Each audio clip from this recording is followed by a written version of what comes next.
Bonjour à tous, ici Astalis et on se retrouve dans cette 18e vidéo consacrée à la résolution des cuboïdes. Maintenant qu'on a vu dans la vidéo précédente comment rendre pleinement fonctionnel ce 2 par 3 par 4, l'objectif de cette vidéo est de vous montrer comment le résoudre. Pour résoudre le 2 par 3 par 4, vous devrez d'abord être capable de résoudre un 2 par 2 par 3, et il sera également utile de connaître certains aspects de la résolution du 3 par 3 par 4. Sur le 2 par 3 par 4, on va retrouver 8 coins, c'est-à-dire ces pièces à 3 couleurs qu'on trouve sur n'importe quel cuboïde ou n'importe quel cube standard. On va également trouver ces arêtes, des pièces à 2 couleurs, comme celle-ci ou celle-ci.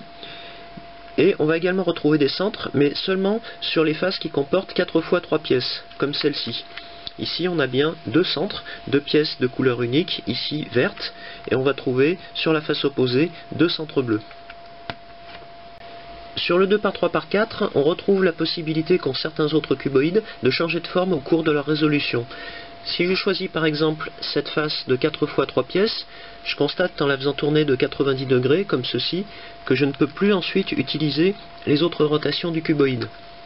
Même chose pour les faces de 2 fois 3 pièces, si je la tourne à 90 degrés, je me retrouve bloqué pour les autres rotations du 2 par 3 par 4. En revanche, si je choisis une face de 2 fois 4 pièces comme celle-ci, je peux la tourner à 90 degrés et je peux continuer à tourner le cuboïde comme ceci. Mais si je tourne cette rangée, je ne peux pas m'arrêter à 90 degrés de rotation puisque je retrouve une situation bloquée. Donc je vais devoir tourner de 180 degrés comme ceci et je peux continuer à tourner les autres rangées de manière à avoir un aspect qui peut ressembler à celui-ci. Donc le 2 par 3 par 4 a la possibilité de changer de forme avec des possibilités un petit peu plus limitées que la plupart des autres cuboïdes à changement de forme. Sur le 2 par 3 par 4, on retrouve les 6 couleurs d'un cube standard, mais il est possible que leur disposition ne soit pas la même sur votre exemplaire, car le 2 par 3 par 4 est souvent livré avec des étiquettes encore non collées. Dans mon cas, j'ai choisi d'affecter la couleur blanche à une face de 2 fois 4 pièces, avec la couleur jaune sur la face opposée, et le rouge à une face de 2 fois 3 pièces, avec la couleur orange sur la face opposée. Si ce n'est pas le cas du vôtre, vous devrez adapter la suite de mes commentaires à votre propre exemplaire. Pour résoudre le 2 par 3 par 4, je vais d'abord orienter le cuboïde de manière à pouvoir distinguer 3 rangées horizontales. Une rangée équatoriale, une rangée inférieure et une rangée supérieure. Et je vais résoudre ces 3 rangées dans cet ordre-là pour retrouver l'état résolu du 2 par 3 par 4. Je vais donc commencer par la résolution de la rangée équatoriale et je vais m'intéresser dans un premier temps à la couleur des centres. Ici j'ai un centre vert sur la gauche et un centre bleu sur la droite. Je vais chercher à obtenir 2 centres de même couleur. Je peux par exemple tourner la moitié droite du cuboïde comme ceci, mais je m'aperçois dans mon exemple que je ne fais que remplacer un centre bleu par un autre centre bleu. Pour obtenir le deuxième centre vert à cet endroit, je vais tourner la moitié arrière du cuboïde avant de tourner à nouveau sa moitié droite. Et de cette manière, j'aurai bien 2 centres verts sur cette face et 2 centres bleus sur la face opposée. Maintenant que j'ai placé les centres de cette rangée équatoriale, je vais pouvoir placer les arêtes de cette même rangée. Et ici, je m'aperçois que de chaque côté du cuboïde, j'ai une arête rouge à côté d'une arête orange. Donc pour placer ici 2 arêtes qui présentent la même couleur sur cette facette, je peux tourner par exemple la moitié droite du cuboïde. Mais je m'aperçois, comme précédemment, que tourner cette moitié droite ne change rien puisque je remplace une arête rouge par une autre arête rouge. Je vais devoir donc tourner cette face avant ou cette face arrière avant de tourner à nouveau la rangée droite du cuboïde. Mais ici, je m'aperçois que cette face ne comporte actuellement que 3 pièces et je ne peux pas tourner cette face toute seule tant qu'elle ne compte pas 2 fois 3 pièces. Je vais amener ces pièces en orientant par exemple la rangée supérieure comme ceci et la rangée inférieure comme ceci. De cette manière, j'ai bien reconstitué ma face et je vais pouvoir tourner cette face de 180 degrés. Et à partir de cette nouvelle configuration, je peux tourner la moitié droite du cuboïde, ce qui me permet d'amener une deuxième arête rouge à côté de la première. Mes centres sont toujours bien placés sur les deux autres côtés de la rangée équatoriale, et à l'opposé de ces deux arêtes rouges, je trouve bien deux arêtes oranges. Une fois que les arêtes de cette rangée équatoriale sont regroupées par couleur, on doit vérifier que leurs couleurs latérales sont bien en continuité avec celles des deux centres. C'est le cas ici, puisqu'on trouve bien cette couleur verte sur les deux centres. Même chose de ce côté. Mais si on s'intéresse aux deux autres arêtes, celles qui ont une facette orange, on s'aperçoit ici qu'on a une facette latérale verte à côté d'un centre bleu. On va donc devoir tourner de 180 degrés cette face avant pour retrouver la couleur bleue, qui est pour l'instant sur la droite, du côté gauche. Et de la même manière, pour l'instant on ne peut pas tourner cette face puisqu'il manque deux pièces pour reconstituer les 2 fois 3 pièces que cette face compte dans l'état résolu du cuboïde. Je vais donc par exemple tourner la rangée supérieure comme ceci et la rangée inférieure comme cela, ce qui me permettra ensuite de tourner cette face de 2 fois 3 pièces pour replacer la couleur bleue sur la gauche, en correspondance de couleur avec les deux centres, et même chose sur la droite avec la couleur verte.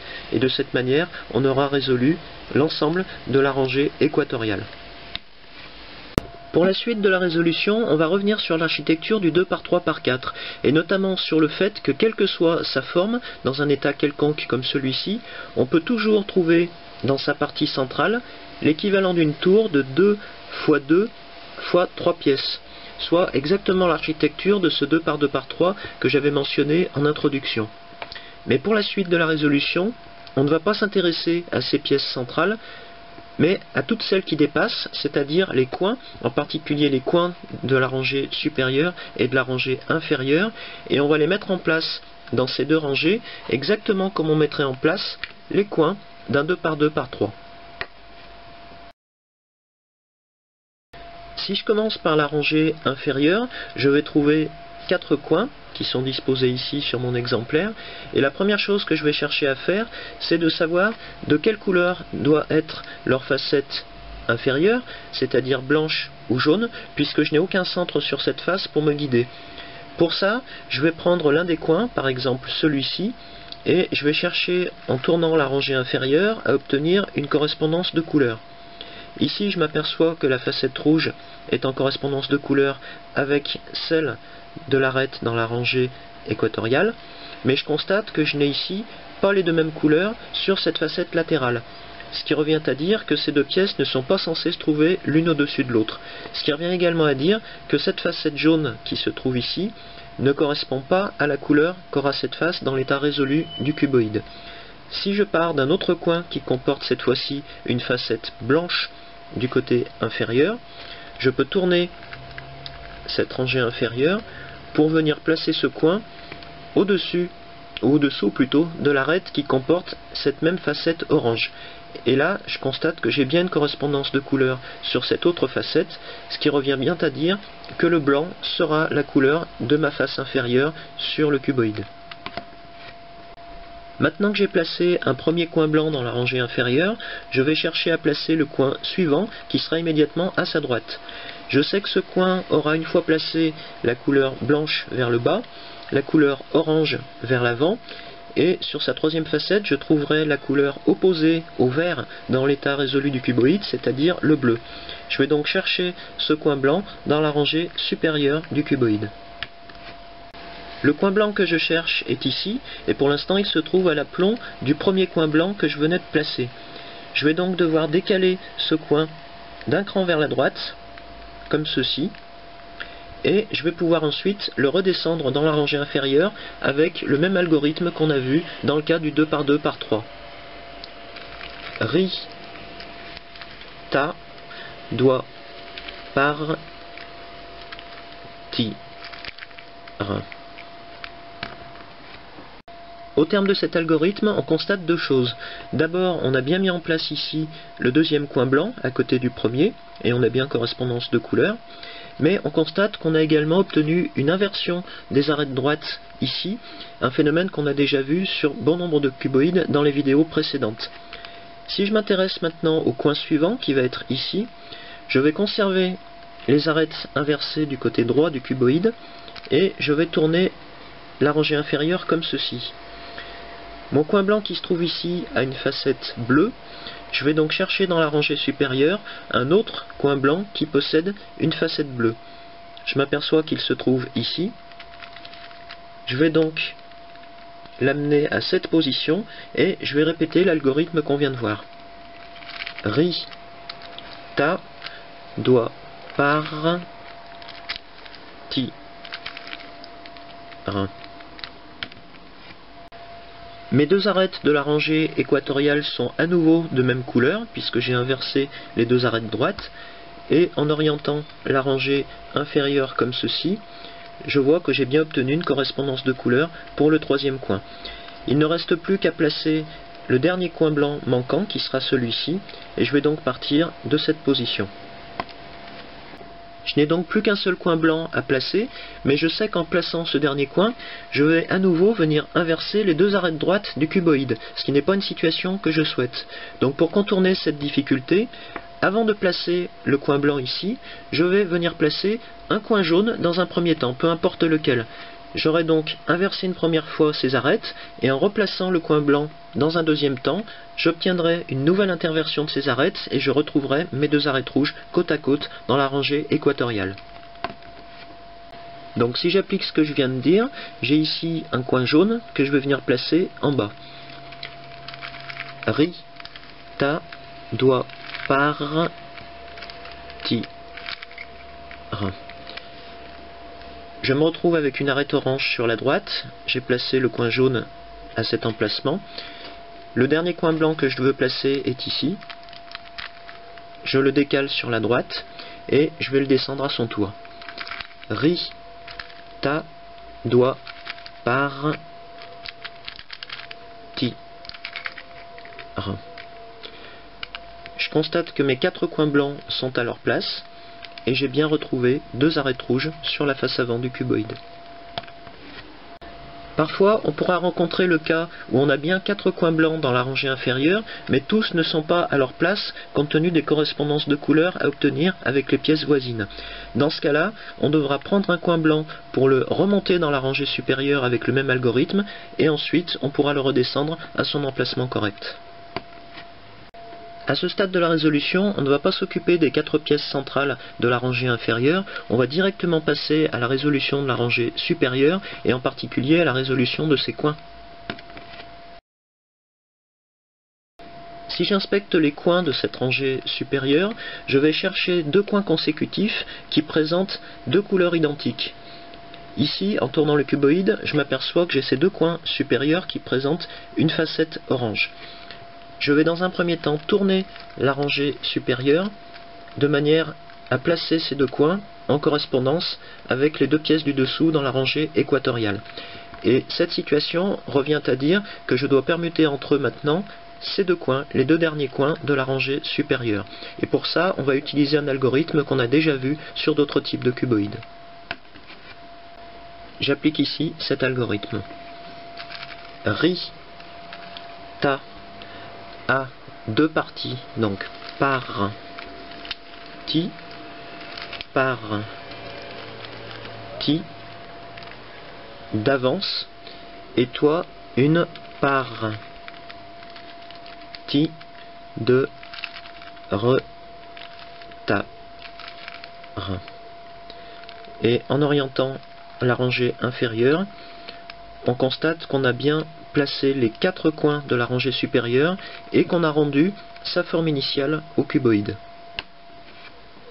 Comme sur les autres cuboïdes où j'ai déjà appliqué cet algorithme, on ne trouvera pas forcément cette correspondance de couleurs entre deux coins consécutifs dans la rangée supérieure.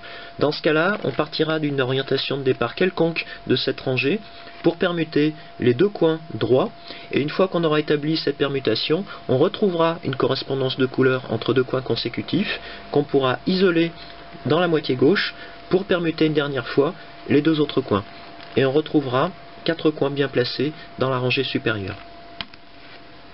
À ce stade, il ne reste plus qu'à permuter entre elles les pièces centrales de la rangée supérieure et les pièces de la rangée inférieure pour terminer la résolution du cuboïde. Et on verra qu'on va pouvoir le faire avec un algorithme qu'on a déjà utilisé dans le cadre d'autres cuboïdes et à l'aide d'un autre algorithme, un algorithme que l'on n'a pas encore vu et qui sera spécifique à cette famille des briques. Dans un premier temps, on va tenir le cuboïde verticalement et on va chercher à obtenir des permutations de couples d'arêtes droites, par exemple ces 4 arêtes ou ces 4 arêtes, de manière à placer le maximum de pièces parmi ces 8 pièces, les 4 pièces centrales de chacune de ces 2 rangées.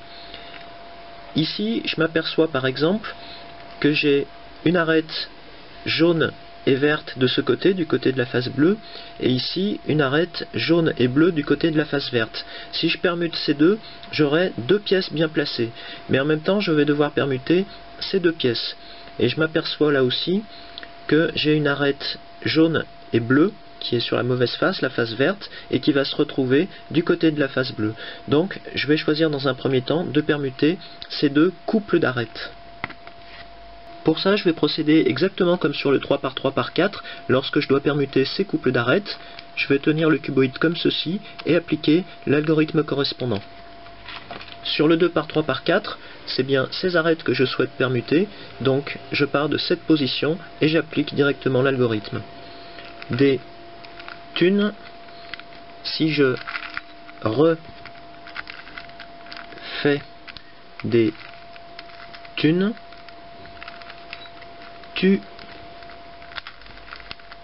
feras des thunes.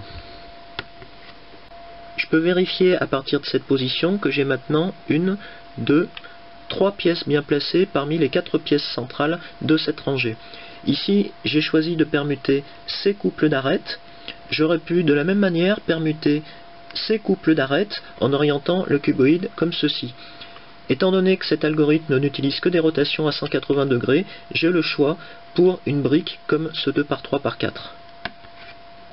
Une fois qu'on a replacé le maximum de pièces à l'aide de ce premier algorithme, on va utiliser par la suite un deuxième type d'algorithme spécifique à cette famille de briques et qui va lui permuter non pas 4 mais 3 pièces sur le 2 par 3 par 4 et en particulier 2 pièces situées en diagonale dans la rangée supérieure et une 3e pièce dans la rangée inférieure. Cet algorithme existe en 2 variantes, gauche et droite, et je vais les détailler maintenant. Si je parle de la variante gauche de l'algorithme, cet algorithme va permuter en particulier l'arête avant gauche dans la rangée supérieure, avec l'arête située en diagonale avec elle dans cette rangée, et l'arête arrière gauche également du côté de mon algorithme dans la rangée inférieure. Si je parle de la variante droite, je vais simplement inverser les côtés gauche et droit en considérant les 3 pièces qui vont permuter. Pour commencer, on va tourner la face avant de 180 degrés, comme ceci. Et pour la suite, on va prendre comme repère les 4 pièces centrales de cette rangée supérieure. J'ai ici choisi de commencer par la variante gauche de l'algorithme, donc je vais repérer les 2 pièces gauche parmi ces 4 pièces centrales et je vais les ramener vers l'avant, comme ceci.